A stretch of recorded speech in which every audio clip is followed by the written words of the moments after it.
దేవునికి మహిమ కలుగును గాక. హల్లెలూయా, హల్లెలూయా. సమస్త మహిమ ఘనత ప్రభావం యేసు ప్రభువుకే చెల్లును గాక. ఆమేన్. గడిచిన వారం నుంచి దేవుడు మళ్ళీ ఈరోజు మనం నిలబెట్టి తన కరుణ గుడుకుల్లో ఆయన మనందరినీ తన కృప చేతి వారం అంతా నుంచి మనల్ని ఈరోజు సన్నిధిలో నిలబెట్టినందుకు స్తోత్రం చెప్దాం మరొకసారి. హల్లెలూయా, హల్లెలూయా. దేవుడు మనందరినీ ఎంతగానో కాచి కాపాడి తన రెక్కల క్రింద తన చేతి క్రింద మనందరినీ ప్రతి దినము ప్రతి నిమిషము ప్రతిరోజు ఎలా జరుగుతాయో రోజులు తెలియకుండానే గడిచిపోతున్నాయి. రోజులు ఎలా ఉంటుందో తెలియదు. మొన్నటి వరకు మన కిందటి నెల ఉపవాస ప్రార్థన పెట్టాలి, ఈ నెలలో నెల ఉన్నారు. ఉపవాస ప్రార్థన ఉదయం జరిగిపోయి సాయంత్రం మళ్ళీ ఈరోజు తన క్రమ కొడుకులు మళ్ళీ నిలబడ్డాం మనందరూ. అలాగా రోజులు అనేవి ఎంత త్వరగా వెళ్తున్నాయి అనేది తెలియకుండా వెళ్ళిపోతున్నాయి. మొన్నే క్రిస్మస్ అయినట్టుంది, మళ్ళీ క్రిస్మస్ ఇంకొక మంత్లో మనకు ఎదురొస్తుంది. అంటే రోజులు మనకి ఉన్నాయి కొద్ది తక్కువైపోయినట్లు అనిపిస్తున్నాయి. నిద్ర సాలదు, ఇంకా ఉండడానికి పని చేసే కొద్ది ఇంకా చేయాలనిపిస్తుంది. చేతిలో ధనం కనబడదు, చేతిలో డబ్బు కనబడదు. రోజులేమో చూస్తే ఎదురుకెళ్ళిపోతే నెలలు వచ్చేస్తే కరెంటు బిల్లులు కట్టాలి. కానీ వీటిలన్నింటినీ మనం ఎదుర్కోవాలంటే ముందుగా మనం దేవుడిని మనం జ్ఞాపకం చేసుకోవాలి. దేవుడిని మనం గుర్తెరగాలి. మనం దేవుని పిల్లలుగా ఎదుగుతున్నామంటే మనం ఏం చేయాలి? దేవుని పిల్లలుగా మనం అందరం ఎదుగుతున్నామంటే మనం ఏం చేయాలి? దేవుని ప్రతి క్షణము జ్ఞాపకం చేసుకోవాలి. మన అంతరంగంలో ఎరిగిన దేవుడు అయితే మన అంతరంగంలో ఆయన మన అంతరంగంలో ఎరిగి ఉన్నాడంటే మన అంతరంగంలో మనం ఏం చేయాలి? ఆయన ఎరుగుతూ ఉండాలి, ఆయన జ్ఞాపకం చేసుకుంటూ ఉండాలి. దేవునికి స్తోత్రం, హల్లెలూయా. ఆయన ఎప్పుడైతే జ్ఞాపకం చేసుకుంటామో ఏమవుతాయి అంటే మన చింతలు, మన బాధలు, మన పరిస్థితులు అనేవి మనం మర్చిపోతాం. అవి తెలియకుండానే మన దగ్గర నుంచి కనబడకుండా మాయమైపోతాయి. దేవునికి స్తోత్రం, హల్లెలూయా. దేవుడు మనందరినీ ఇలా ఉంచాడంటే మనందరం ఒకరి చేత ఒకరిని పట్టుకొని, ఒకరి చేతులు పట్టుకొని, ఒకరితో ఒకరు మాట్లాడుకుంటూ సంభాషిస్తూ ఉంటున్నామంటే దేవుడు కృపలేనిదే మనము ఏ పాటి వాళ్ళం చెప్పండి? అంతే కదా. దేవుని కృపలేనిదే మనం ఏ పాటి వాళ్ళం? మనం పొద్దున్నే లేచి దేవుని జ్ఞాపకం చేసుకుంటున్నాము. మనం క్రైస్తవులుగా మనం ఉన్నాం, దేవునిలో ఎదుగుతున్నాం. ఆయన రక్షణ తీసుకుని మన సన్నిధిలో ఎదుగుతున్నప్పుడు ప్రతి క్షణము ప్రతిరోజు మనం దేవునిలో ఎదగడానికి మనం ప్రతిరోజు మనం ఆలోచిస్తాం. ప్రభువా, ఈరోజు మాకు ఎలా జరిగింది, దాన్ని నిన్ను మరొకసారి మేము జ్ఞాపకం చేసుకుంటున్నామని మనం ప్రార్థన చేస్తాం కదండి. ప్రతిరోజు ఇక్కడ ప్రార్థన చేసుకోవడానికి సాయంత్రం మాటలు వస్తారు. ప్రతి నైట్ వచ్చినప్పుడు మీరు దేనికోసం వస్తారు? మన అవసరాలు చెప్పడానికి వస్తారా? దేవుని జ్ఞాపకం చేసుకోవడానికి వస్తారా? నేను అంటున్నానని దేవుని జ్ఞాపకం చేసుకుంటా అంటున్నారా? నేను అంటున్నానని దేవుని జ్ఞాపకం చేసుకుంటానని అంటున్నారా? మన అంతరంలో మనకి ఎరిగి ఉండాలి. మనం ఉదయాన్నే లేచి ప్రార్థన చేసుకుంటున్నామంటే మన అవసరాల కోసం ప్రార్థన కాదు. దేనికోసం చేయాలంటే ప్రార్థన? దేవుని జ్ఞాపకం చేసుకోవడానికి. ఆయన్ని జ్ఞాపకం చేసుకోలేని మనం. ప్రభువా, నీవున్నావు. ఉదయాన్నే లేచి చూడండి, కొంతమంది ప్రార్థన చేసుకోరు. ఎదురుగా ఉన్న వాక్యాన్ని చూసి ఆయనే దేవుడు అనేస్తారు. అంటే వాక్యమే దేవుడై ఉన్నాడు, కానీ ఆ వాక్యంలో ప్రార్థన ఉందా? ఆ వాక్యంలో దేవుని ఎరుగుతున్నామా? ఆ వాక్యంలో దేవుని గుర్తెరుగుతున్నామా? ఆ వాక్యంలో దేవుని జ్ఞాపకం చేసుకుంటున్నామా? యెహోవా ధర్మశాస్త్రంలో ఆనందించేవాడు ధన్యుడు అన్న. ఆ ధర్మశాస్త్రం మనం జ్ఞాపకం చేసుకుంటున్నాం, కానీ దేవుని కూడా మనం జ్ఞాపకం చేసుకోవాలి. మనం ఎలాగైతే వాక్యం చదువుతున్నామో, ఎలాగైతే దేవుని సన్నిధిలో పాటలు పాడుతున్నామో, అదేవిధంగా మనం ఏం చేయాలండి? ప్రతిరోజు ప్రతి నిమిషం. ఇప్పుడు మంగళలక్ష్మి మామగారు రాలేదు ఈరోజు, కానీ ఆవిడ ఏం చేస్తుంది తెలుసండి? ఆవిడ కూర్చున్నదనుకోండి బైబిల్ ఓపెన్ చేస్తుంది, అలా కూర్చున్నదనుకోండి ప్రార్థన చేసుకుంటుంది. ఆవిడ 24 గంటలు ఆవిడ నోట్లోనే దేవుని స్తుతిస్తుంటుందండి. నాకు నిజంగా ఆవిడని చూస్తుంటే అసలు ఒక రకమైన ఒక గూస్ బంప్స్ అనేది లేచిపోతే. అంటే ఆవిడ ప్రతి నిమిషము స్తుతిస్తూనే ఉంటుందండి, దేవుని జ్ఞాపకం చేసుకుంటూ ఉంటుంది. అంటే దేవుని జ్ఞాపకం చేసుకుంటుంది అంటే ఆవిడ ఎంత అన్నిరాలు తెలుసండి. ఆ కుమారంటి గారు వాళ్ళ అమ్మాయి గారిని అడగండి, ఆవిడ పూజారు కూడా చేయలేని పూజలు చేస్తుందంటండి. ఆయన కూడా సరిపోడంటండి ఆవిడ ముందు. ఆయన కూడా సరిపోదంట, పంతులు గారు కూడా సరిపోరంట. అంత పూజలు చేసి దాని ఆవిడ ఈరోజు దేవుని సన్నిధికి వచ్చేసి మంచి ఆశీర్వాదం చూసిందండి. దేనికి ఆశీర్వాదం చూసింది? దేవుని స్తుతించడం వల్ల. మరొకటి జ్ఞాపకం చేసుకుందండి. ఏం చేసుకుంది ఆవిడ? ఆవిడ ఇప్పుడు వృద్ధి వయసులోకి వచ్చేసింది. ఆవిడ కొన్ని రోజులు ఉంటారు, కొన్ని సంవత్సరములు ఉంటారు, కానీ ఆవిడ ఉన్న బ్రతుకున్న రోజులు ఏం చేస్తుందండి? ఆవిడ జ్ఞాపకం చేసుకుంటుందండి. జ్ఞాపకం చేసుకుంటూనే ఉంటుందండి. ఆవిడ కూర్చుంటుందండి. ఆదివారం మాటలు ప్రార్థన అయిన తర్వాత డాడీతో మాట్లాడతారు. డాడీ లోపల భోజనం చేసారు అనుకోండి, ఆవిడ పని ఆవిడదే. ఏంటిదండి ఆ పని? ప్రార్థన. దేవుని జ్ఞాపకం చేసుకుంటూ స్తుతిస్తూ ఉంటుంది, స్మరిస్తూ ఉంటుంది దేవుడికి. అంటే దేవుణ్ణి మనం జ్ఞాపకం చేసుకోవాలి అని అనుకుంటాం. కానీ కొంతమంది చూడండి, ఉదయాన్నే దగ్గర ప్రార్థన చేసుకోరు, కానీ ఏం చేస్తారు? ఫోటోకి దండం పెట్టడం కాదండి, ఇలా కళ్ళు మూసుకొని దేవుడు ఉన్నాడు. ఏంటి దేవుడు ఉన్నాడు? ఆ ప్రార్థనలో దేవుని జ్ఞాపకం చేసుకోవాలని మనం. ఇప్పుడు నన్ను ప్రార్థన చేసుకుంటారు, ఉదయాన్నే లేకమంటారు, నన్ను ప్రార్థన చేసుకొని అంటారు. ప్రార్థన చేసుకొని ఉండడానికి ఏం చేయలేదు. ప్రభు ఈ రోజు అంతా కాపాడడానికి వందనాలు, ఈ రోజు నేను మళ్ళీ స్కూల్కి వెళ్ళాలి, కాలేజ్కి వెళ్ళాలి, మా అమ్మని కాపాడు, మా నాన్న కాపాడు, అదే ప్రార్థన కాదు. ప్రభువా ఈ రోజు ఈ దినం వచ్చినందుకు వందనాలు, మళ్ళీ నేను జ్ఞాపకం చేసుకున్నందుకు వందనాలు, అది ప్రార్థన అండి. ఆ ప్రార్థన మనం ఏం చేయాలి? ప్రతిరోజు ప్రభువా ఈ రోజుగా నీకు స్తుతులు స్తోత్రాలు, మరొక్కసారి నిన్ను జ్ఞాపకం చేసుకుంటున్నాను, మరొక్కసారి నీతో మాట్లాడడానికి అవకాశం వచ్చింది, మరొక్కసారి ప్రభువా ఈ రోజు నీ బైబిల్ పట్టుకొని నిన్ను జ్ఞాపకం చేసుకుంటున్నానంటే అని ప్రార్థన చేయాలి, అని జ్ఞాపకం చేసుకోవాలి. దేవునికి స్తోత్రం, హల్లెలూయా. ఆయన నిరంతరం మనం ఎప్పుడైతే జ్ఞాపకం చేసుకుంటామో అప్పుడేమవుతుందండి? దేవుడు మనల్ని జ్ఞాపకం చేసుకుంటాడంటే ఆయన ఏం చేస్తాడు తెలుసా? అయ్యి బాబు నా పిల్లలు నన్ను జ్ఞాపకం చేస్తున్నాడు. అప్పుడు ఏం చేస్తాడు తెలుసా? ఆకాశం నుండి భూమి మీద ఇలాగా వంగు చూడగానే ఎవరు నన్ను జ్ఞాపకం చేసుకుంటారు అని చూస్తున్నప్పుడు కీర్తనకారులు నన్ను ఎవరు గుర్తిరగట్లేదు ఆయన అంటుంటే, అప్పుడు మనం ఎప్పుడైతే జ్ఞాపకం చేసుకుంటున్నాం ఆ 100 మందిలో 10 మంది నన్ను జ్ఞాపకం చేసుకుంటున్నారని ఆయన మనం చూస్తాడు. దేవునికి స్తోత్రం, హల్లెలూయా. అలాగా మనం ఎలా ఉండాలంటే అలా కనబడాలి. ఎలాగండి? ఎలా కనబడాలి? అలా కనబడాలి. అదే ఎలా? దేవుని జ్ఞాపకం చేసుకుంటూ కనబడాలి. మనందరం బైబిల్ గ్రంథం తెలుపుతాం.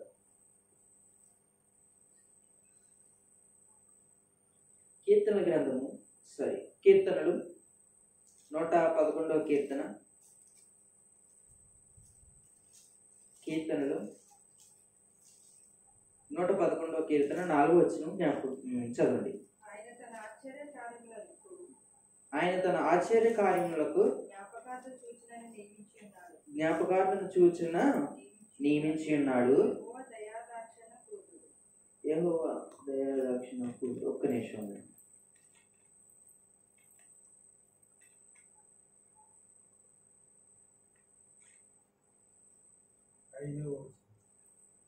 5వ వచనం. తన యందు భయభక్తులు గల వారికి ఆయన ఆహారం ఇచ్చుచున్నాడు. ఆయన నిత్యము తన నిబంధన జ్ఞాపకం చేసుకున్నాడు. దేవునికి స్తోత్రం, హల్లెలూయా. మనకి కీర్తనల కారకుడు మనకి రాసిన లేఖనం ఏంటంటే 111వ కీర్తన 5వ వచనంలో మనకి కనబడుతుంది ఒక లేఖనం. ఈ రాత్రి వేళ దేవుని మనం జ్ఞాపకం చేసుకోవడం వల్ల మనకి ప్రయోజనం ఏంటి? దేవుని మనం జ్ఞాపకం చేసుకుంటే మనకు ఉపయోగం ఏంటి? ఈ లేఖనం మనం చూసుకుంటున్నాం. 5వ వచనంలో దేవుడు మనల్ని జ్ఞాపకం చేసుకున్నట్లు మనకి ఈ లేఖనం కనబడుతుంది. ఒకసారి చదువు. తన యందు భయభక్తులు గల వారికి ఆయన ఆహారం ఇచ్చుచున్నాడు. దేవునికి స్తోత్రం, హల్లెలూయా. అంటే తన యందు భయభక్తులు గల వారికి అంటే మనం ఎప్పుడైతే ఆయనలో భయభక్తులు కలిగి ఉంటామో, ఆయనలో జీవిస్తామో, ఆయనలో ఉంటామో, నీవే దేవుడు అని మనం ఎప్పుడైతే భయభక్తులు కలిగి ఆయన విధేయులుగా ఉంటామో అప్పుడు ఆయన ఆహారం ఇచ్చి ఉన్నాడు. అంటే ఆహారం ఇచ్చి ఉన్నాడంటే భోజనం ఇస్తున్నాడా? అది కాదు. ఆహారం ఇచ్చి ఉన్నాడని బైబిల్ గ్రంథంలో ఉందంటే దేని వాక్యం ఇచ్చి ఉన్నాడని మనకు అర్థం చేసుకుందని. ఆహారం ఇస్తున్నాడంటే ఏం చేయండి? ఆకాశం నుండి మీకు ఆహారం పంపుతున్నానంటే ఏంటి? దేని వాక్యాన్ని పంపుతున్నానని అర్థం. అంటే ఆయన మనకు ఆహారం ఇచ్చున్నాడు. వాక్యాన్ని ఒక ఆహారం కింద ఆయన పోల్చి ఉన్నాడు. దేనికి ఆహారం కింద పోల్చి ఉన్నాడు? ఆయన వాక్యాన్ని ఆహారం కింద పోల్చి. మనం ప్రతిరోజు ప్రతి దినము భోజనం చేస్తాం. దాన్ని ఎందుకు చేస్తామండి? మనం కడుపు నిండుకోవడానికి చేస్తాం. కానీ ఇది దేనికండి వాక్యం? ప్రతిరోజు ఆయన జ్ఞాపకం చేసుకోవడానికి వాక్యం. అంటే ఆహారం ఇచ్చి ఉన్నాడంటే మనం ఏం చేయాలి? ఆయన వాక్యం మనకి ఇచ్చి ఉన్నాడని జ్ఞాపకం చేసుకోవాలి. ఆయన నిత్యము తన నిబంధన జ్ఞాపకం చేసుకున్నాడు. ఆయన అంటే నిత్యము ఏముందండి? నిత్యము తన నిబంధన జ్ఞాపకం చేసుకున్నాడు. ఆయన నిబంధన ఏమైతుందో అది ఆయన జ్ఞాపకం చేసుకుంటాడంట. అంటే ఆయన మనం సృష్టించడం జ్ఞాపకం చేసుకుంటాడు, అంటే మనల్ని తయారు చేయడం జ్ఞాపకం చేసుకుంటాడు, అంటే మనల్ని ఈరోజు ఇలాగా నిలబెట్టినంటే జ్ఞాపకం చేసుకుంటాడు. మనం ఒక స్థితిలో ఉన్నాము, ఆ స్థితి ఎటువంటిదంటే లోకమైన స్థితిలో మనం ఉన్నప్పుడు మళ్ళీ మనము కొత్తగా జన్మించి కొత్తగా మన దేవుని సన్నిధిలో బాప్తిసం తీసుకుంటే అది మనల్ని జ్ఞాపకం చేసుకుంటాడు. ఒక పరిస్థితిలో మనం అలా ఉన్నాం కదా, ఈ పరిస్థితిలో అయ్యో నా పిల్లలు నా దగ్గర ఉన్నారు అని ఆయన జ్ఞాపకం చేసుకుంటాడు. అంతే కదండి. ఆయన జ్ఞాపకం చేసుకోవడం ఏంటి? ఆయన తయారు చేసింది, ఆయన సృష్టి, మనం చేసినది ప్రతీదీ జ్ఞాపకం చేసుకుంటాడంటండి. అంటే ఈ లేఖనం దేనికి ఉందంటే జ్ఞాపకం చేసుకుంటారు అని అంటే ఆయన జ్ఞాపకం చేసుకుంటాడంటే మన జీవితంలో కూడా దేవుడు మనకంటూ అనేకమైన ఆశీర్వాదాలు ఇచ్చి ఉంటాడు, అనేకమైన మేలులు ఇచ్చి ఉంటాడు, అనేకమైన వాగ్దానాన్ని ఇచ్చి ఉంటాడు, అనేకమైన ప్రవక్తల ద్వారా మనతో మాట్లాడినట్లు మూలన్ని మాటలు మన దగ్గర ఉంటుంది. అంటే వాటిలన్నింటిలో కూడా మనం ఏం చేయాలండి? జ్ఞాపకం చేసుకోవాలి. అయ్యో పలానా రోజు నాకు ఇలాంటి వాగ్దానం వచ్చింది, ఏ రోజు నేను ఆ రోజు ఒకవేళ నిన్ను ఆశీర్వదించను అని అంటే ఒకనొక స్థితిలో మనం ఒక్కసారి ఆశీర్వదిస్తున్నాం అంటే దేవుని సన్నిధిలో మనం అది జ్ఞాపకం చేసుకోండి, అది జ్ఞాపకం చేసుకో అంటే దేవుడు ఆయన తన నిబంధన జ్ఞాపకం చేసుకుంటున్నాడు అని లేఖనం తెలియజేస్తుంది. అంటే ఆయన చేసిన కార్యములు, ఆయన చేసిన తీర్పులు, ఆయన చెప్పిన మాటలు, ఆయన చేయమన్నాయి ప్రతిదీ జ్ఞాపకం చేసుకున్నట్లు మనకి లేఖనం కనబడుతుంది. మరొక వచనం మనం చదువుతాం. 103వ కీర్తన, అదే కీర్తనలో 103వ కీర్తన 14వ వచనం చదవండి. 103వ కీర్తన 14వ వచనం. మనం నిర్మింపబడిన రీతి ఆయనకు తెలిసి ఉన్నది. మనము మట్టివారమని ఆయన జ్ఞాపకము చేసుకొనిచున్నాడు. దేవునికి స్తోత్రం, హల్లెలూయా. మనకి లేఖనంలో 111వ కీర్తన 5వ వచనంలో ఆయన నిబంధన జ్ఞాపకం చేసుకున్నట్లు మనకు ఒక లేఖనం కనబడింది. మరొక లేఖనం ఏం కనబడుతుంది? మనము నిర్మింపబడిన రీతి ఆయనకు తెలిసి ఉన్నది. ఇప్పుడు నేను తల్లి గర్భం నుండి వచ్చిన వాడిని. అంటే నేను గర్భం నుండి వచ్చాను, కానీ ఆ గర్భంలో ఎలా తయారనో మీకు తెలుసా? ఎవరికైనా తెలుసా? అంటే తెలియదు. అది ఎవరికి తెలుసండి? దేవునికి తెలుసు. మన నిర్మింపబడిన రీతి ఆయనకు తెలిసి ఉన్నది. ఏంటండి? మన నిర్మింపబడిన రీతి ఎవరికి తెలిసి ఉన్నది? దేవుడికి తెలిసి ఉన్నది. అంటే ఇప్పుడు మీరు అందరూ సృష్టించబడ్డారు, మనందరం ఈ రోజు ఇలా నిలబడ్డాము, మనందరం ఈ రోజు ఎక్కడ నుంచొని వాక్యం వింటున్నామంటే నా ద్వారా, పాస్టర్ గారి ద్వారా, పాస్టర్ గారి ద్వారా, అనేకమైన సేవకుల ద్వారా మనం వింటున్న వాక్యములు. అంటే మనందరం నిలబడామంటే దానికి ముందు దేవుడు మనందరినీ, ఒకవేళ మన ఈరోజు ఈ బిడ్డ ఇలా నిలబడి చెప్తున్నాడని ఆయన జ్ఞాపకం చేసుకుంటాడు. ఆయన జ్ఞాపకం చేసుకున్నాడంటే మరొకటి ఇంకోటి జ్ఞాపకం చేసుకున్నాడు. ఆ రోజు నేను తయారు చేశాను కాబట్టి ఈ బిడ్డని ఈరోజు నా కొరకు సాక్షిగా నిలబడ్డాడని జ్ఞాపకం చేసుకుంటాడంటేనే. అంటే ఏ రీతిగా మనకు కనబడుతున్నది, ఏ రీతిగా ఆయన మనం జ్ఞాపకం చేసుకున్నాడు, మనం ఎలాగైతే తయారమో ఆ రీతిని ఆయన జ్ఞాపకం చేసుకున్నట్లు కనబడుతుంది.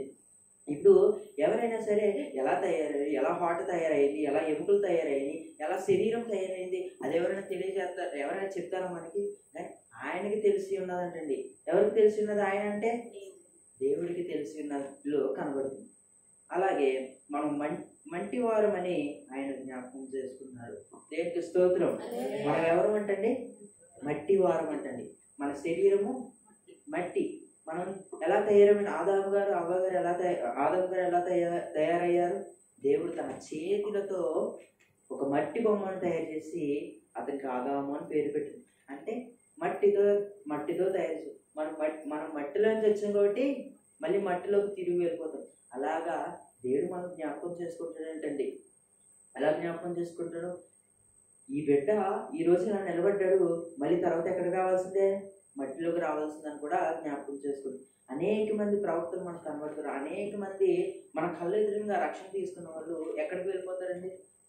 వాళ్ళ రోజులు అయిపోయి గడిచిన తర్వాత ఎక్కడికి మళ్ళీ మట్టిలోకి వెళ్ళిపోతారు అన్నట్లు కనబడుతుంది. అంటే మనం మనం ఎంత స్నానం చేసినా, ఎంత శుభ్రం చేసినా ఈ నల్లదనం పోవట్లేదని ఫేస్ క్రీములు రాసుకుంటే మట్టి పోతుంది అంటారా? మట్టి పోతుంది అంటారా?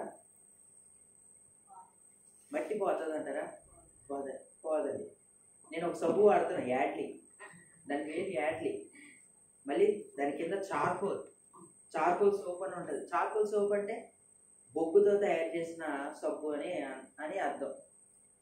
అంటే ఇప్పుడు నేను అది రాసుకుంటే, ఆ కంపెనీది నేను వాడితే, ఆ సబ్బుని వాడితే ఈ మట్టి ఇలా అనగానే పోతుందా?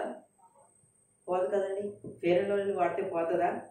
మంచి చక్కగా రెడీ అయ్యి మంచిగా రాసుకొని మేకప్ కిట్స్ వేసుకుంటే పోతుందా ఆ మట్టి అనేది? పోదు. ఎంత ఉన్నా సరే మనం ఎంత డబ్బుండి ఈ మట్టి పోవాలని తయారు చేసుకున్నా సరే ఆ మట్టి మనలోనే ఉంటుందండి. దేవునికి స్తోత్రం. హల్లెలూయా. ఆదాము అవ్వగారు దేవునికి ఎలా కనబడ్డారు, మనకి ఎలా కనబడ్డారు? ఆదాము అవ్వగారు ఎలా కనబడ్డారు? మహిమ శరీరంతో కనబడ్డారంటే.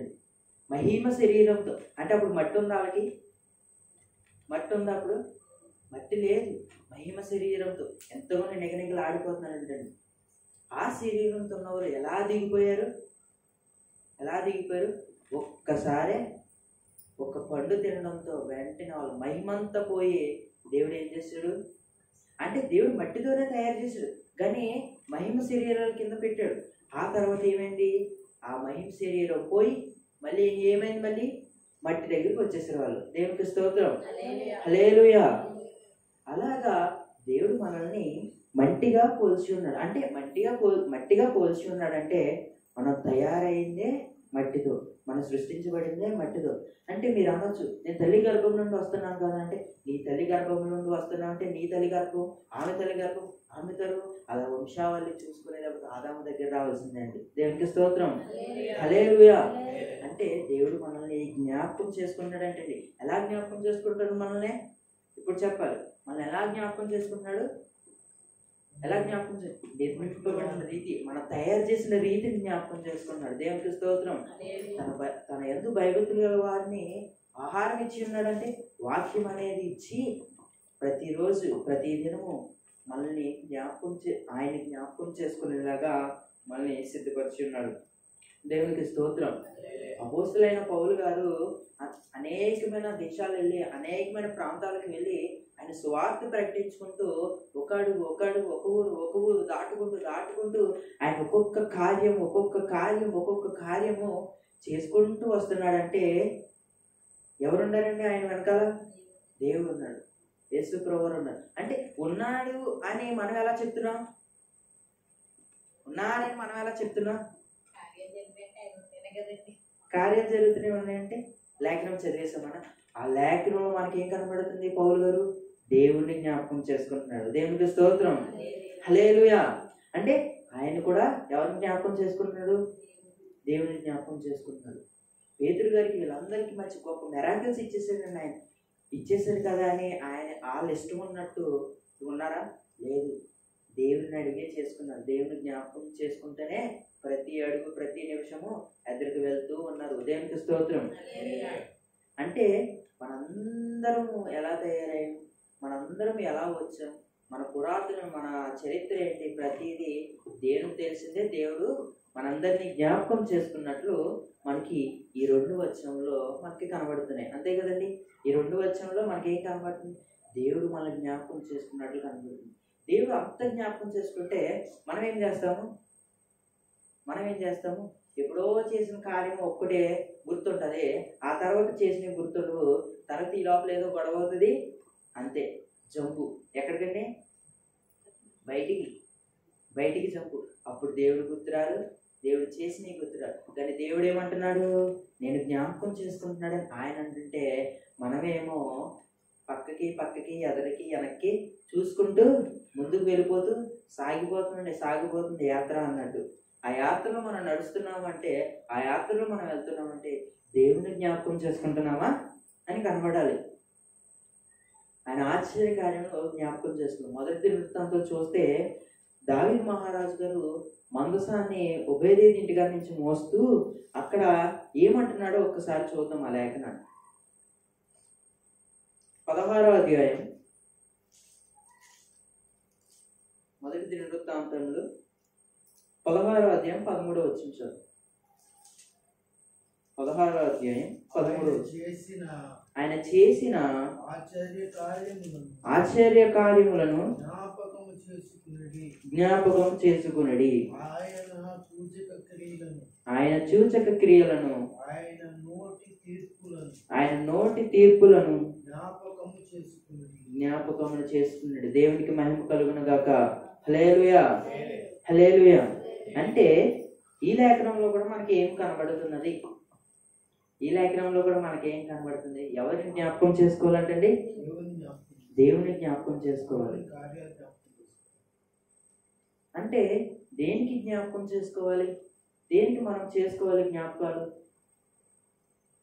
ప్రతి నిమిషము ప్రతి క్షణము దేవుని జ్ఞాపకం చేసుకోవాలి. అది దేవుడు మనకి ఇచ్చిన ఒక ధన్యత అండి. ఆయన జ్ఞాపకం చేసుకోవడం మన ధన్యత. ఆయన ఎప్పుడైతే జ్ఞాపకం చేసుకుంటామో అప్పుడు మనం ధన్యులు అయిపోతామండి. దేవునికి స్తోత్రం. ఆత్మీయమే దీనులైన వారు ధన్యులు, పరలోక రాజు వారు. ఆత్మలో దీనులైన వారు ధన్యులు అంటే ఆ ఆత్మలో కూడా మనం ఏం చేయాలి? దేవుని జ్ఞాపకం చేసుకోవాలి. దేవునికి స్తోత్రం. హల్లెలూయా. ఆ సమయంలో కూడా దేవుని జ్ఞాపకం చేసుకుంటే దేవుడు మళ్ళీ ఏం చేస్తాడు? ధన్యులుగా ఎంచుతాడంటండి. ఈ లేఖనంలో ఆయన చేసిన ఆశ్చర్య కార్యములు జ్ఞాపకం చేసుకున్నాడు. దేనికి జ్ఞాపకం చేసుకోవాలి? దావీదు మహారాజు గారు మందసాన్ని మోసుకున్న ఒబేదేదు ఇంటికాడ నుంచి గుడారంలో పెట్టడానికి తీసుకుని వచ్చినప్పుడు తర్వాత అప్పుడు ఏమైందంటే దావీదు గారు లేవీయులను ప్రతి ఒక్క గోత్రము అక్కడ నిలబెట్టి ఆ మందసం ఎదురుగా పాటలు పాడడానికి వాయిద్యాలు సితార్ అనేకమైన పెట్టి దేవుని మహిమపరుస్తూ ఏమంటున్నాడంటే, ఆయన పాట ద్వారా మనకి కనబడుతుంది ఏంటంటే ఆయన చేసిన ఆశ్చర్య కార్యములు జ్ఞాపకం చేసుకున్నది, ఆయన సూచక క్రియలను, ఆయన నోటి తీర్పులు జ్ఞాపకం చేసుకున్నది. అంటే దావీదు గారు ఏం చెప్తున్నాడు? మరొకసారి మనకి జ్ఞాపకం చేసుకోవాలి. ఆయన చేసిన కార్యములు దేనికి మరవకూడదు అంటండి. దేన్ని మరవకూడదు. కానీ మనం మర్చిపోతాం కదండి. రేపు చేసింది, నిన్న చేసింది ఈరోజు జ్ఞాపకం ఉండదు. అనేకమైన దేవుడు మనకి ఎన్నో కార్యం చేస్తాడు. అనేకమైన భార్యలు వచ్చి దేవుని సన్నిధిలో ఏడుస్తారు. దేవుడు ఏడ్చి నా భర్త మారాలి, నా భార్య మారాలని ఏడుస్తున్న తర్వాత వాళ్ళందరూ మారిపోతారు. పిల్లలు బాగుంటారు, భార్య భర్త బాగుంటారు. ఎవరిలో ఒక చిచ్చు ఎలుగుతుంది. సాతాను ఏం చేస్తాడంటే మనం చెప్పిన చూడండి, సెంట్లు కొనేసి హృదయంలో ఉంచేస్తాడు విశాలంగా. ఆ సెంట్లో కూర్చుని పోయి ఒకరితో మారిపోయి ఏమవుతుంది? దేవుని జ్ఞాపకం చేసుకోవడం మర్చిపోతాడు. దేవుని జ్ఞాపకం చేసుకోవడం మర్చిపోతాడు. దేవుడు అంతా ఇచ్చేస్తాడు, మంచి స్థితిలో నిలబెట్టేస్తాడు, చక్కగా నిలబెట్టేస్తాడు. ఊర్లో మంచి పేరు. అయ్యో బాబు, ఆ సమయంలో అలా ఉన్నాడు ఇది ఒక రోజులో, కానీ ఈ రోజు ఎలా ఉన్నాడు అంటే వాళ్ళు జ్ఞాపకం. వాళ్ళు ఏం చేస్తున్నారు? ఒకసారి ఒక బ్యాక్గ్రౌండ్, వెనక బ్యాక్గ్రౌండ్ వేస్తున్నాడు, బ్యాక్గ్రౌండ్ ఏదనే ఆడు అలా ఉండేవి కానీ ఇప్పుడు ఎంత మంచిగా ఉన్నాడు అని. అంటే మనం ఏమవుతున్నాం? మర్చిపోతున్నాం దేవుని కార్యం. ఆయన ఆశ్చర్యకార్యం జ్ఞాపకం చేసుకుని, ఆయన సూచక క్రియలు, ఆయన నోటి తీర్పులు జ్ఞాపకం చేసుకోండి. ఆయన నోటి తీర్పులు అంటే మోషే గారితో అండి దేవుడు మాట్లాడినప్పుడు ఎలా ఉండే తెలుసా? నోటి తీర్పులు అప్పటికప్పుడు జరిగిపోయాయండి. అప్పటికప్పుడు ఎంత స్పీడ్ తెలుసా? మోషే గారితో చెప్పడం, ఎవరైతే తప్పు చేస్తారో ఏదైనా చేయాలన్నా వెంటనే జరిగిపోయేది. ఎవరైనా తప్పులు చేస్తారో అలా నిలబెట్టగానే వెంటనే వాళ్ళని బయటికి లాక్కొచ్చడం. ఎవరైనా దేవుడు చెప్పడం, మోషే గారు లేకపోవచ్చడం, అక్కడ నిలబెట్టడం, పైనుంచి ఆకాశం తగ్గిన రావడం, తక్కువ కాలిపోవడం. లేదంటే భూమి ఇలా విడిపోయేదండి, వెంటనే దాంట్లో పడిపోయేవారు. అంటే ఎలా ఉందండి? నోటి తీర్పులు ఆ నోటి తీర్పు నుండి మనం తప్పించుకుంటామా? తప్పించుకోలేము. కానీ దేవుడు మనందరినీ జ్ఞాపకం చేసుకుంటున్నాడంటండి. దేవునికి స్తోత్రం. ఏం జ్ఞాపకం చేసుకుంటున్నాడు? మనందరినీ జ్ఞాపకం చేసుకుంటున్నాడు. ఆ జ్ఞాపకం చేసుకోవడం వల్లగా ఈరోజు మనం ఎలా అయిపోయామండి? ఆయన జ్ఞాపకం చేసుకుంటున్నాడు కాబట్టి ఈరోజు మనం మర్చిపోతున్నాం. ఏదో ఒక ఆదివారం వచ్చేసి, ఏదో ఒక సంస్కారాలకు వచ్చేసి 4 వారాలు 5 వారాలు 2 వారాలు కనబడిపోయి ఇంకొక 3 వారాలు 2 వారాలు దేవుని మర్చిపోతాం. అంతేనా? దేవుని సన్నిధి గడపెక్కే వరకే దేవుని జ్ఞాపకం, బయటకు వచ్చిన తర్వాత దేవుడు ఎవరో మనం ఎవరో అలా అయిపోయిందండి పరిస్థితి. దేవుని మర్చిపోకూడదు, దేవుని ప్రతి క్షణం జ్ఞాపకం చేసుకోవాలి. అంటే ఆయన నోటి తీర్పులు, సూచక క్రియలను జ్ఞాపకం చేసుకోవాలంటే జ్ఞాపకం చేసుకో. సూచక క్రియలు మనకి కొత్త నిబంధనలో మత్తయి సువార్త, లూకా సువార్త, మార్కు సువార్త, యోహాను సువార్త, ఇవన్నీ అపోస్తలుగా ఇవన్నీ సువార్తలు చదువుకుంటే ఎన్ని సూచక క్రియలు ఉంటాయో తెలుసండి. అసలు గుడ్డివాడిని బాగు చేయడం, గుడ్డివాడిని మొగ చేయవాడిని, అనేకమైన సూచక క్రియలు మనకు వాటిలన్నింటినీ చూడాలండి. వాటిలన్నింటిని చూసి ప్రభు ఆ రోజు నువ్వు ఇలా చేసు, అందుకే ప్రభు నిన్ను జ్ఞాపకం చేసుకుంటున్నానని మనం ప్రార్థన చేయాలి. దేవునికి స్తోత్రం. హల్లెలూయా. అంటే దేవుడు మనందరిని నిలబెట్టి మనందరినీ చక్కగా ఉంచి మన కుటుంబ అవసరతలను, మన కుటుంబ ఏమైతే అవసరతలు ఉన్నాయో, అప్పులు కానీ పరిస్థితులు కానీ వాటిలన్నింటినీ మనం దేవుని దగ్గర జ్ఞాపకం చేస్తాం కదండి. ప్రార్థన చేసినప్పుడు ఆన్లైన్ ప్రేయర్స్ కానీ ఉపవాస ప్రార్థనలో కానీ మనం ఏం చేస్తామండి? దేవుడి దగ్గర వాటిలన్నిటిని ఇప్పి ఆయనతో పంచుకుంటూ వాటిలన్నిటికి దేవునికి మనం చెప్తాం. కానీ దేవుడు అట్లన్నింటినీ ఏం చేస్తాడో తెలుసండి, ఒక్క సమయంలో ఒక్కొక్క పరిస్థితికి ఆ పరిస్థితికి ఇది తగ్గుదా, ఆ పరిస్థితికి ఇది తగ్గుతుందా అని ఆయన చేసుకుంటూ వచ్చేసి అంతా చేసేసిన తర్వాత ఏమవుతుందండి? దేవుని సన్నిధి రావడం మానేస్తాం. దేవుని సన్నిధికి అంటే దేవుని మర్చిపోతాం. దేవునికి స్తోత్రం. హల్లెలూయా. మన తప్పులు కానీ మన పరిస్థితులు కానీ మనం ఏమైతే తప్పులు చేస్తామో వాటిలన్నింటినీ దేవుడు ఏం చేస్తాడండి? ఏం చేస్తాడు? క్షమించగల దయగల దేవుడి కింద మనకు కనబడదు. హెబ్రీయులకు రాసిన పత్రికలో ఒక లేఖనం ఉంటుంది, చూద్దాం. 8వ అధ్యాయం అనుకుంటున్నా, 8వ అధ్యాయం 12వ వచనం చదవండి. వారి దోషముల విషయమై దయ కలిగి వారి పాపములను ఇక నువ్వు ఎన్నడూ జ్ఞాపకం చేసుకునని ప్రభు సెలవిచ్చుచున్నాడు. దేవునికి స్తోత్రం. హల్లెలూయా. ఏం చెప్తున్నాడండి ఆయన? ఏం చెప్తున్నారు? నేను వారి దోషముల విషయమై దయ కలిగి ఉంటాడు, వారి పాపములకు ఎన్నడూ జ్ఞాపకం చేసుకున్నని ప్రభు సెలవిచ్చుచున్నాడు. దేవునికి స్తోత్రం. హల్లెలూయా. అంటే మనకు ఆయన ఎలా కనబడుతున్నాడు? ఇప్పుడు మనకు ఆయన ఎలా కనబడుతున్నాడు? ఈ లేఖనం చదివితే దయగల కింద కనబడుతున్నాడు. మనందరినీ దయ చూపాడంటండి. దయ చూపి మనం ఏమైతే తప్పులు చేస్తున్నామో, ఏమైతే పాపం చేసి ఉన్నామో, ఎంతైతే దేవునికి వ్యతిరేకంగా ఉన్నావో, ఎప్పుడైతే మనం దేవుని జ్ఞాపకం చేసుకుని ముందు అడిగేసి దేవుని సన్నిధిలో దేవుని కొరకు ఎదుగుతామో అప్పుడు ఏమవుతుందండి? ఇక ఎన్నడూ జ్ఞాపకం చేసుకుని మనం ఇంకా మళ్ళీ మట్టిలోకి చేరే వరకు జ్ఞాపకం చేసుకోవడం. అంటే ఆయన ప్రేమ ఎంతండి? కొలచగలమా? ఆయన ప్రేమ ఎంతండి? కొలచడానికి ఏమైనా సరిపోద్దా? ఇప్పుడు నేను ఒక కార్యం చేశాను, నేను ఒక మీ పట్ల నేను ఏదో చిన్న సహాయం చేశాను. ఆ చిన్న సహాయాన్ని మీరు నాకు ఒక రోజు మళ్ళీ దాని సహాయం, నాకంటూ పరిస్థితి వస్తుంది, అది సహాయం చేస్తారు. అప్పుడు మీ సహాయం నా సహాయం రెండు కొలిస్తే ఏమైపోద్ది? ఈక్వల్ అయిపోతుంది, సమానం అయిపోతుంది. కానీ దేవుణ్ణి కొలచాలంటే మనం ఏమైనా సరిపోతాం. మనది ఆయనది పక్కన పెట్టి మన ఇంకా ఆయన అంత ఆకాశం అంత ఉంటే మనం ఇంకా ఎంత ఉంటాం? ఏమంటారంటే అది సూది వెచ్చం ఇంకా చిన్నదేనంటే ఆయన దృష్టిలో. దేవునికి స్తోత్రం. అటువంటి ప్రేమ దేవుణ్ణి మనం ఏం చేస్తాం, ఈరోజు జ్ఞాపకం చేసుకోలేకపోతున్నాం. ఆ జ్ఞాపకం మనం ఎప్పుడైతే చేసుకుంటామో ఆ రోజు దేవుడు మన హృదయంలో తెలుస్తాడు. ఆ రోజు మనం ఎప్పుడైతే జ్ఞాపకం చేసుకుంటామో ఇంకా దేవుడు చూడండి, అయ్యో బాబు నా పిల్లలు నన్ను జ్ఞాపకం చేసుకుంటున్నారు. ప్రతి నిమిషం ప్రతి పరిస్థితిన ఏ క్షణమైనా ఏ నిమిషమైనా నన్నే స్మరిస్తున్నారు, నేనే దేవుడి కింద ఉంటున్నారు. ఇప్పుడు మీ పిల్లలకు బాగాలేదు, మీ భర్తకు బాగాలేదు, మీ భార్యకు బాగాలేదు. ఇప్పుడు మీరు పనిలోకి వెళ్తారు, ఏమవుతుందండి? పనిలోకి వెళ్తారు కానీ ఇంటికాడ మీకు భార్యకు బాగాలేదు. ఈరోజు మీరు పనిలోకి వెళ్ళారు, భర్త పనిలోకి వెళ్ళినప్పుడు భార్యకు ఇంటికాడ పరిస్థితి బాగాలేదు. ఆ పరిస్థితి బాగాలేదు కదండి. భార్య పరిస్థితి ఏం బాగాలేదు, అనారోగ్యంగా చాలా ఇబ్బంది పడుతుంది. కానీ అక్కడికి వెళ్ళామంటే ఏం గుర్తొస్తుందండి? పని చేస్తుండగా ఎవరు గుర్తొస్తారు? భార్య గుర్తొస్తుంది. కానీ భార్యకి వెళ్ళేటప్పుడు టిఫిన్ ఇచ్చేసి వెళ్తాం, అది మర్చిపోతామా? టిఫిన్ ఇచ్చేసి వెళ్తాం.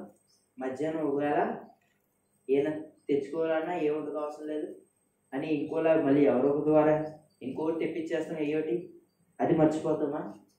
అంటే నువ్వు పని చేసుకున్నా నీ ఇంట్లో ఎవరికైనా బాగోకపోతే వాళ్ళని వెంటనే ఏం చేస్తాం? మనం జ్ఞాపకం చేసుకుంటాం. అంతే కదండి, జ్ఞాపకం చేసుకుంటాం. ఇప్పుడు మనం బాగాలేనప్పుడు ఇప్పుడు నాకు బాగాలేదండి, నేను కాలేజీకి వెళ్ళిపోయాను, నా తల్లిదండ్రులు ఏం చేస్తారు?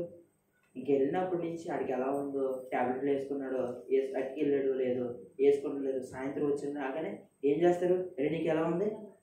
మర్చిపోతారా? అది అడగడం వదిలేస్తారా? ట్యాబ్లెట్లు వేసుకున్నాడో తగ్గిపోద్దని వదిలేస్తారా? వదలరు కదా, జ్ఞాపకం చేసుకుంటారు. దేనికి జ్ఞాపకం చేసుకుంటారండి మనల్ని? అయ్యో ఈ ఆరోగ్యం ఎలా ఉంది, ఈ పరిస్థితులు ఎలా ఉంది అని జ్ఞాపకం చేస్తారు. అలాగే దేవుడు మనల్ని ఏమంటారు, ప్రతి నిమిషం జ్ఞాపకం చేసుకుంటున్నాడు అంటే మనం ఒక చిన్న పిల్లలుగా చూసి జ్ఞాపకం చేసుకుంటాం. కానీ మనం చిన్నపిల్లలమని ఆయన దృష్టిలో మనం అల్లరి చేస్తూ ఉంటే మనల్ని ఏమంటున్నాడు తెలుసా? సోమరి, చీమల ఎద్దకి వెళ్ళు, అక్కడికి వెళ్ళి వాటి నడకను చూసి జ్ఞానం నేర్చుకోమన్నాడంటే మనం అల్లరి చేస్తున్నామని. దేవునికి స్తోత్రం, హల్లెలూయా. ఆయన దృష్టిలో మనం చిన్నవాళ్ళమే, ఆయన దృష్టిలో ఆయన పిల్లలమే మనం. కానీ ఈ పిల్లలు మనం అల్లరి చేస్తుంటే, ఈ పిల్లలు మనం దేవుని దగ్గర నుంచి మనం దూరంగా పారిపోతే ఆ సమయం అంటున్నాడు దేవుడు, సోమరి దేవుడి దగ్గరికి వెళ్ళి ఏం చేయాలండి? ఇప్పుడు చీమలన్నీ ఒక లైన్ ప్రకారం వెళ్ళి, ఒక చీమ నేను పరిశీలించాను, అక్కడ స్వీట్ తింటుండగా స్వీట్ అడింది. ఆ స్వీట్ అడ్డంతో ఏమైంది తెలుసా? అది అలా దగ్గరికి వచ్చిందండి, కానీ అది పట్టుకెళ్ళకుండా తక్కువ వెనక్కి వెళ్ళిపోయింది. నేను దాన్ని గమనించుకుంటూ ఆ చివరికి అలా చూసేసరికి అది అలా మరి ఏం చెప్పిందో తెలియదు. భాష ఎవరికైనా వచ్చా? వినపడుతుందా? ఏనా కిచికిచమంటదా? అంత కదండి, అలా వెళ్ళింది, అలా వచ్చేసింది అంతే తక్కువ. అంటే వాటి దగ్గరికి వెళ్ళి జ్ఞాపకం. ఇప్పుడు అది మర్చిపోయిందండి, వాళ్ళ స్నేహితులు మర్చిపోయిందా, వాళ్ళ బంధువులు మర్చిపోయిందా? దానికి ఒక ఇద్దరండి స్నేహితులు, మొత్తం దానికి పుట్ట దానికి మొత్తం సరిపోయి దాని వేయండి మొత్తం. అంటే అవి మర్చిపోలేదు, జ్ఞాపకం చేసుకోవడం మర్చిపోలేదు. నేను ఒక్కడిని తినేస్తే సరిపోద్ది అనుకుందా చీమ? నేను ఒక్కడిని తింటే సరిపోతుందా? ఇప్పుడు కాకి మనం కూర వండుకుంటున్నాం, చికెన్ కర్రీ, సపోజ్ పాడేమనుకోండి, చికెన్ అసలు వదలం మనం. కడిగినప్పుడు ఆసుమరుపులు అక్కడ ఒకటి పడిపోయింది, మనం చూడలేదు. ఒక కాకి పైనుంచి చూసి, అంటే మనం కడగగానే ముందు అవి వచ్చేస్తాయండి, వాటికి అవి స్పీడ్ అలా ఎక్కడ ఉండవు, అవి వచ్చేస్తాయి. అవి చూస్తే మనం వెళ్ళే వరకు చూస్తే కొన్ని కాకులు అనుకోండి పొడిసేస్తాయి. కానీ ఈ కాకి ఏం చేస్తే అది ఒక్కటే తింటదా? కుదిరింగా అది ఎక్కెళ్ళచ్చు. అవి ఉన్నది చిన్న మొక్క, అవి ఉన్నది చోటా సైజ్, కానీ అది ఏం చేస్తుందండి మొత్తం ఒక్కసారి కావమంటది. ఈ కావమంటంతో ఇంకో 100 కావులు కావాలంటే ఇక్కడ తింటాయా? మొత్తం 100 కాకుల్లో 99 కుదురుగా అరుతూ ఉండి మెల్లగా ఇంకోటి వచ్చి అట్టిపోద్ది. మళ్ళీ ఈ 99 కాకిలు దాని మీద పడ్డాయి అనుకోండి, ఇది మళ్ళీ తిరిగి పొడిచేస్తుంది అటు. అంటే అది ఏం చేసింది, ఒకటి జ్ఞాపకం చేస్తే రెండోది ఏం చేసింది, మరిచిపోయి అటు వెళ్ళిపోతుంది. ఇప్పుడు నోవహు గారి జలప్రయాణం వచ్చిందండి. ఎప్పుడు వచ్చింది, ఏ తేదీన వచ్చింది, ఏ తారీఖున వచ్చింది? నవంబరా, అక్టోబరా, సెప్టెంబరా? బైబిల్ గ్రంథంలో క్రీస్తు పూర్వం వచ్చిందండి. ఆ క్రీస్తు పూర్వంలో వచ్చినప్పుడు ఏమైంది, అరారాతు కొండ మీద ఆగింది. ఎంతో వర్షం, ఈ స్లాపుల మీద స్లాపులు నిండిపోయింది, కొబ్బరి చెట్లు అంత నీళ్లు. మనిషి నిలబడతాడా, ఎంతసేపు ఈత కొట్టగలడు? వాళ్ళందరూ ఏమనుకున్నారు తెలుసా, జలప్రయాణం వచ్చేసింది. దేవుడు ఏం చేశాడు, ఆ సమయంలో నా పిల్లలు ఉన్నారని జ్ఞాపకం చేసుకుని, నోవహు నువ్వు వెళ్ళి నా పిల్లలందరికీ చెప్పు వాడెక్కమనంటే, వాళ్ళు ఏం చేశారు, దేవుడిని మర్చిపోయి వాన ఈయన సంవత్సరాలు బట్టి రాలేదు, ఇప్పుడు వస్తుందా అన్నాడు. ఒక రోజు వచ్చింది వాన, ఎంతో సంతోషపడ్డారు. రెండో రోజు వచ్చింది, అయ్యి బాబాయ్ ఆనందం. మూడో రోజు వచ్చింది, మొత్తం నేల అంతా ముద్ద అయిపోయింది. అయ్యి బాబు ఎన్ని రోజులు నేల ముద్ద అయిపోయింది అనుకున్నారు. నాలుగో రోజు వచ్చింది, ఐదో రోజు, ఆరో రోజు, ఏడో రోజు, తగ్గట్లేదే, స్టార్ట్ అయింది. పాతాళకు తాళాలు ఇప్పేసాడంటండి. ఒక్కసారి ఇప్పగానే టప టప టప నీళ్ళు కొట్టుకుంది. ఇంకేం చేస్తారు చెప్పండి, దేవుడు జ్ఞాపకం చేసుకున్నాడు. దేవునికి స్తోత్రం. దేవుడు జ్ఞాపకం చేసుకుంటే మీరు రెండరా వాడల కంటే వాళ్ళు రాలేదు. దేవుడు మళ్ళీ వాడెక్కి వెళ్ళిపోయాడు. అలా 40 రోజులు ఇలా కొడతానే ఉంది వర్షం. ఆ తర్వాత ఏమైంది, ఒక కాకిని పంపారండి. ఒక కాకిని పంపగానే కాకి ఏం చేసింది, నువ్వు వెళ్ళి ఎలా ఉందో అంటే అక్కడ ఇంకా చెమ్మగా ఉంటుంది, దానికి ఉండడానికి కూడా ఆ స్థలం ఉండదండి. ఇప్పుడు అది కింద నిలబడిన కుదరదు కదండి. దానికి కాకి ఏం చేస్తుంది, అది చుట్టూ తిరిగి మళ్ళీ ఎక్కడికి వస్తుంది, నోవహు గారు అంచనా వేసి దాన్ని అలా బయటకు వదులుతారు. ఒక కాకిని వదిలింది కుదిరంగా వెళ్ళొచ్చు కదండి. అక్కడ ఉన్న శవాలు తినడం స్టార్ట్ చేసింది, అక్కడ ఉన్న కుక్క మాంసం తినడం స్టార్ట్ చేసింది, అక్కడ ఉన్న ఆ జంతువులు తినడం స్టార్ట్ చేసింది. అంటే అది ఏం చేసింది, అయ్యో నన్ను పంపిన యజమానుడు ఉన్నాడు, నన్ను పంపిన అనేకమైన ఉన్నారు, వాళ్ళ జ్ఞాపకం మర్చిపోయిందండి, వాళ్ళని గుర్తెరగడం మర్చిపోయింది. ఆ తర్వాత మళ్ళీ పావురాన్ని ఏం చేశారు, పావురాన్ని పంపగానే దానికి ఎక్కడ ఉంటుందండి పావురమా, మనకు మళ్ళీ ఏ మాసాలు పడితే ఆ మాసాలు తినేస్తుందా? అది మనకన్నా అయ్యో బాబోయ్ ఎంతో పవిత్రమైనది, ఎంతో నిష్కల్పమైనది. అది వెంటనే ఏం చేసింది, ఓ చోట నాకు ఏదో ఒక ఆకుని ఇలా లాగిందండి. ఆకు లాగేటప్పటికి మళ్ళీ అంటే అది ఏం చేసింది, తిరిగి మొత్తం అరారాతు కొండపై అంతా ఆ వాడ ఆగినప్పుడు ఎక్కడైతే ఆగిందో మళ్ళీ ఆ చోటకి తిరిగి వచ్చేసి ఏదో కొంచెం ఏదో వర్షం ఉంది, ఇంకొంచెం ఉంది, కొన్ని రోజుల తర్వాత తగ్గిపోతుందని ఒక సూచన ఇచ్చింది. అంటే అది ఏం చేసింది, మర్చిపోయిందా? పొద్దున్నే బ్రష్ చేయడం మర్చిపోయి టిఫిన్ చేసేస్తామా చెప్పాలి నోటితో, చేయరండి. నేను చేశానండి, చిన్నప్పుడు కాదండి, చిన్నప్పుడు కాదు. ఆ పరిస్థితి ఎటువంటి తెలుసా, ఉదయాన్నే ఒక చోటుకి వెళ్ళిపోయాం, ఓ ప్రాంతానికి, నేను ధనేష్ అన్ని కూడా. ధనేష్ అన్ని బర్త్డే ఆ రోజు, పైగా పుట్టినరోజు కూడా పాపం పాసిమోహంతో మొహం కట్టుకోకుండా తింటున్నాను. ఆ పరిస్థితులు నేను కూడా, బ్రష్లు ఉన్నాయి చేతిలో లేవు, ఎక్కడో మేము మూలం ఉన్నాం, అక్కడ ఏదో ఒక టిఫిన్ కొట్టుంటాను. అంటే పరిస్థితి ఎటువంటిది అది, అప్పుడు మర్చిపోయాం. ఇంకేం చేస్తాం, జ్ఞాపకం ఉన్నా సరే చేయలేకపోయి.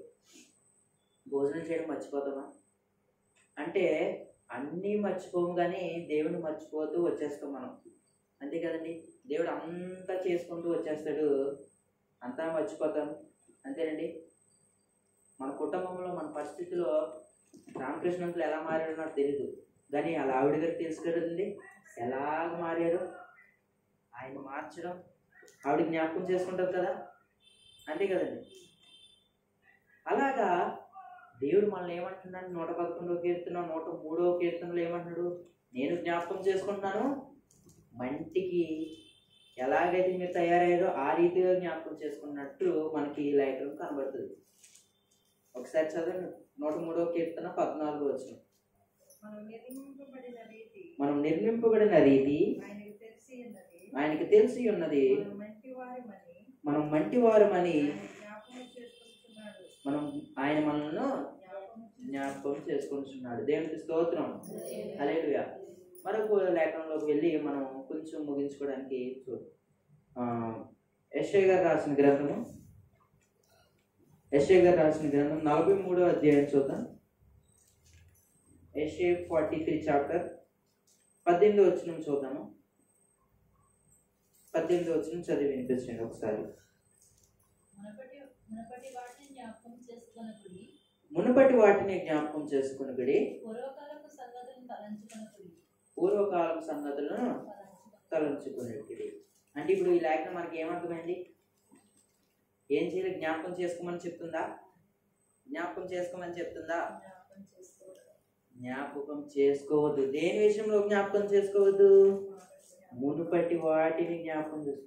మన జీవితంలో మన దేవుడెవరో గుర్తెరగలేనప్పుడు, దేవుడెవరో మనకు తెలీదు, మనం ఒక మనిషి ద్వారా వచ్చో, ఒక వ్యక్తి ద్వారా వచ్చో, లేకపోతే దేవుడు మనతో మాట్లాడి వచ్చాం అంటే వీటిలన్నిటికీ ముందు మన చిన్ననాటి జ్ఞాపకాలు ఉంటాయి, మనం చేసిన జ్ఞాపకాలు ఉంటాయి. వాటిలన్నిటిని వదిలేయమంటున్నాడండి. వాటిలన్నిటిని వదిలేసి తలంచుకోవద్దు నీవు. తర్వాత పూర్వకాల సంగతులను తలంచుకోవద్దు.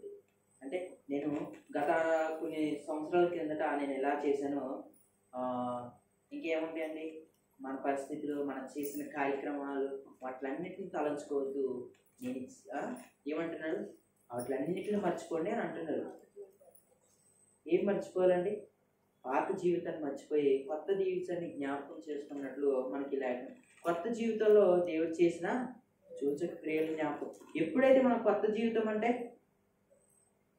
ఆహారం ఇచ్చాడు, ఆహారం ఇచ్చి ఉన్నది అంటే వాక్యం ఇచ్చాడు, ఆ వాక్యాన్ని జ్ఞాపకం చేసుకోవాలి, దేవుని జ్ఞాపకం చేసుకోవాలి. అంతేకాదు దేవుని ఎప్పుడైతే జ్ఞాపకం చేసుకుంటామో అప్పుడు ఏమవుతుంది? ఇంకేం గుర్తురావు మనకి, మన జీవితకాలం గుర్తురావు. ఒక్క సమయంలో గుర్తొచ్చింది ఇంకో 6 రోజులు దేవుడు వచ్చాడు కాబట్టి నా పరిస్థితి మారింది అని అనుకుంటాం. అది జ్ఞాపకం, దేవుని జ్ఞాపకం. దేవునికి స్తోత్రం, హల్లెలూయా. అంటే మనకి ఈ లేఖనంలో ఏం కనబడుతుందంటే దేవుణ్ణి జ్ఞాపకం చేసుకోవాలి. పాత అనే వస్తువుని మనం ఎప్పుడైతే పక్కన పెట్టేస్తామో ఆ రోజు నుంచి మళ్ళీ ఇంకా రోజులు ఇంకా మనకు అది గుర్తు ఉండదు. ఇప్పుడు మన ఇంట్లో ఒక టీవీ పోయిందంటే దాన్ని పక్కన పెట్టేసి కొత్తది తీసుకుంటాం. ఇంకా పాత టీవీ ఎలా ఉన్నది, ఆ కొత్త బండి ఎలా ఉన్నది, పాత మిక్సర్ ఎలా ఉంది గుర్తెచ్చుకుంటాం, మనం జ్ఞాపకం చేసుకుంటామా? లేదు కదండి. మళ్ళీ ఏం చేస్తాం? మనం కొత్త దాన్ని గుర్తు తెచ్చుకుంటాం. అలాగా మనం ఎప్పుడైతే దేవుని దగ్గరికి వచ్చేస్తామో ఆయన ఎలా కనబడుతున్నాడంటే మనకి హెబ్రీయులకు రాసిన పత్రికలో 8వ అధ్యాయం 12వ వచనంలో దయగల దేవుడి కింద కనబడుతుంది. ఆ దయగల దేవుడిని మనం జ్ఞాపకం చేసుకుంటూ, ఆ దయగల దేవుడు చేసిన సూచక్రియలు జ్ఞాపకం చేసుకుంటూ, ఆయన చేసిన ఇక ఎన్నడూ మనం చేసిన ఇక ఎన్నడూ ఆయన జ్ఞాపకం చేసుకున్నాడంటండి. దేవునికి స్తోత్రం, హల్లెలూయా. మనం ఏ పాపం చేసినా, మనం ఏ తప్పులు చేసినా, మనం ఏ పరిస్థితులు చేసినా ఆయన ఎన్నడూ జ్ఞాపకం చేసుకో. దేనికి జ్ఞాపకం ఆయన పని ఏంటండి? జ్ఞాపకం చేసుకోకపోవడం. ఎందుకు మనం ఆయన అంతా ఇబ్బంది పెడతాం కదా, ఆయన్ని ఎంతో బాధ పెడతాం కదా, ఎన్నో తప్పులు చేస్తాం కదా, దేవుని మనం మర్చిపోతాం కదా, దేవుడి దగ్గరికి రాము కదా, ఆయన అవసరతలు అయిపోయిన తర్వాత మనం మర్చిపోతాం కదా. మరి దేవుడు ఎందుకు మనం జ్ఞాపకం చేసుకునే పరిస్థితి ఏంటి? అంతే కదా, దేవుని జ్ఞాపకం చేసుకోవాల్సిన పరిస్థితి ఏంటి? కానీ దేవుడు ఎంత దయగల దేవుడి కింద కనబడుతున్నాడు. ఎన్నడూ మనల్ని చేసిన తప్పులు జ్ఞాపకం చేసుకోడు, కానీ మనల్ని ఎలా వచ్చామనేది జ్ఞాపకం, నా బిడ్డలు ఎలా వచ్చారో అని జ్ఞాపకం చేసుకుంటూ, మనం చిన్నపిల్లలం అని దేవుని దృష్టిలో మనం తప్పులు చేస్తూ ఉంటే మనల్ని ఏమంటున్నాడు? ఎవరి దగ్గరికి వెళ్ళి నడక నేర్చుకోమంటున్నాడు? చీమల దగ్గరికి వెళ్ళమని. వాటితో మనం పోలుస్తున్నాడు. అంటే మనం ఏ పరిస్థితుల్లో దిగజారిపోయామో ఆలోచించాలి. దేవునికి స్తోత్రం, హల్లెలూయా. అంటే ఆ పరిస్థితి నుండి మనం బయటకు వచ్చేసి దేవుని జ్ఞాపకం చేసుకుంటూ అని మన లేఖనం జ్ఞాపకం చేసుకోవాలి. నేను చెప్పాను కదండి, మంగళలక్ష్మి మామ గారు ఏం చేస్తారు? కూర్చున్న నిమిషంలో, కూర్చున్న రోజులో, కూర్చున్న గంటలో వాక్యాన్ని చదువుతూ ఉంటుంది, ప్రార్థన చేస్తూ ఉంటుంది, స్తుతిస్తూ ఉంటుంది, జ్ఞాపకం. అంటే ఆవిడ నేను అక్కడ పోగొట్టలేదు. అంటే ఎవరిని? దేవుడిని అక్కడ మెన్షన్ చేస్తున్నాను, ఆవిడని కాదు. ఆవిడ మెన్షన్ చేశాను కానీ ఆవిడలో ఇంకొకరు మెన్షన్ చేస్తున్నాను. ఎవరిని? దేవుడిని మెన్షన్ చేస్తున్నాను. ఆ మెన్షన్లో ఎవరు కనబడుతుంది? దేవుడు. అంటే ఇప్పుడు మనం కూడా ఎలా ఉండాలి? యోబులాగా విశ్వాసం కోల్పోతామా? ఆయన విశ్వాసం కోల్పోయాడా? లేదు కదండి. విశ్వాసం కోల్పోయాడని మనకు కనబడిందా? లేదు, విశ్వాసం కోల్పోలేదు. ఎంత పరిస్థితి ఎంత దిగజారిపోయాడు. ఆ ఊజు దేశంలోనే నెంబర్ 1 పొజిషన్లో ఉన్నవాడు నెంబర్ 50కి దిగిపోయాడు. అంటే ఎంత దిగజారిపోయాడు. కానీ ఆ పరిస్థితి నుండి మళ్ళీ ఒక స్థితికి నిలబెట్టాడు దేవుడు. దేవునికి స్తోత్రం, హల్లెలూయా. అలాగా దేవుడిని మనం జ్ఞాపకం చేసుకుంటూ ఉంటే దేవుడు అప్పుడు ఏం చేస్తాడు? కీర్తనలో ఉన్నట్టు మనకేం కనబడుతుంది? దేవుడు భూమి మీదకి చూస్తున్నప్పుడు, పరిశీలించినప్పుడు ఎలా కనబడాలి? మనం బొత్తిగా చెడి ఉన్నారని కనబడాలా? అయ్యో నా పిల్లలు నన్ను జ్ఞాపకం చేసుకుంటున్నారు అని ఆయన అనాలంటండి. దేవునికి స్తోత్రం. తన దూతలకు చెప్పాలి, నా పిల్లలు జ్ఞాపకం చేసుకున్నాను. హల్లెలూయా. లాజరు గారు చనిపోయారంటే దేవుడు స్వయంగా పంపాడంటే తన దూతలు. ఏలియా గారు చనిపోయాడంటే తన రథాన్ని పంపాడు. దేనికి పంపాడు? తన రథాన్ని. ఏలియా గారు చేసిన ఎన్నో, అంటే ఆయన చేశాడంటే ఎవరున్నారు వెనకాల? దేవుడిని జ్ఞాపకం చేసుకుని. అప్పుడు ఏం చేశాడు? ఆయన తీసుకెళ్లే టైంకి దేవుడే మళ్ళీ జ్ఞాపకం చేసుకొని రథాన్ని పంపాడు. దేవునికి స్తోత్రం. అలాగా మన జీవితంలో కూడా దేవుని మనం జ్ఞాపకం చేసుకుంటూ ఉంటే, పడుకునేటప్పుడు ప్రార్థన దేవుని జ్ఞాపకం చేసుకోదు. ప్రతి నిమిషం ప్రతి పరిస్థితిని జ్ఞాపకం చేసుకోదు. కొన్ని రోజుల క్రితం నరసింహం చనిపోయినప్పుడు నా దేవుడు అన్నాడు ఎంతో గర్వంగా చెప్తుంది. ఎంతమంది ఉన్నా అంటే ఉన్నాడు దేవుడు ఉన్నాడు అని అన్నిసార్లు పేర్లు పెట్టి మెన్షన్ చేస్తారు. అంటే నా దేవుడే నన్ను చూస్తారనే నమ్మకం, విశ్వాసం అని జ్ఞాపకం చేసుకున్నాం. అలాగా మన పట్లలో, మన జీవితంలో, మన పరిస్థితిలో ఎన్నడూ మర్చిపోకూడదు. ఏం చేసినా, ఏ పరిస్థితులు అది మర్చిపోయామా, దేవుడు మనం చేయి విడిచి ఆయన వదిలేసాడంటే ఇంక మనం ఏమవుతాం? మన పరిస్థితులు అల్లకొల్లం అయిపోతాయి. అలాగా అటు రీతిగా మనం దేవుని సన్నిధిలో ఎదుగుతూ మనం దేవుల్లో ఉంటున్నాం కాబట్టి, దేవుడు ఎవరో మనకు తెలుసు కాబట్టి ఆయన ప్రతి క్షణము మనం జ్ఞాపకం చేసుకోవాలి. ఈ చిన్న మాటలు దేవుడు దీవించబడును గాక. ఆమేన్.